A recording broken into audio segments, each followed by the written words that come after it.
আসসালামু আলাইকুম, সবাইকে অসংখ্য ধন্যবাদ। আজকে আমাদের এই স্কুল মাঠে বা আমাদের এই অঞ্চলে টাঙ্গাইল, ভহাপুর, ময়মনসিংহ প্রচুর পরিমাণ বৃষ্টি এলাকায়। কালকেও এই টাইমে অনেক কালবৈশাখী ঝড় হয়েছে এবং কি প্রচুর পরিমাণ বৃষ্টি। এত পরিমাণে অঞ্চলে বৃষ্টি হয়েছে যে রাস্তাঘাটে গাছপালা ভেঙে এবং বিদ্যুতের তারের অনেক ক্ষতি হয়েছে।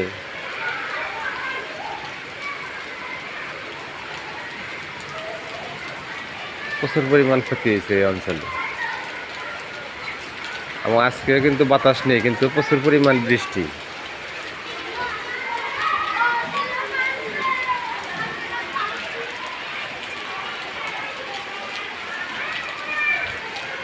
এদিকে আবার আসলে বৃষ্টি হওয়ার কারণে প্রচুর পরিমাণ যারা চারা রোপণ করছে বা বোরো ধান বা আমন ধান এগুলো বুনছে, এগুলোর পক্ষে খুব ভালো।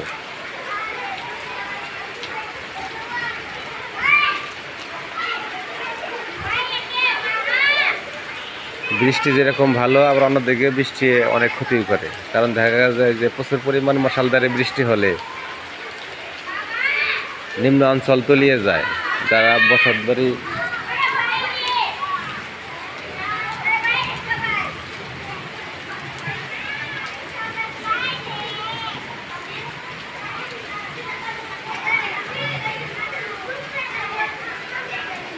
আজকে কিন্তু এই অঞ্চলে প্রচুর পরিমাণ বৃষ্টি, বাতাস নেই, শুধু বৃষ্টি এবং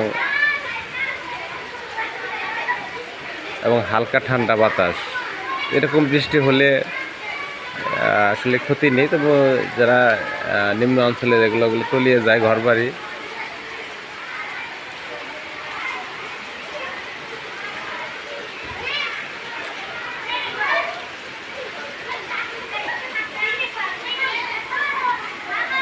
এত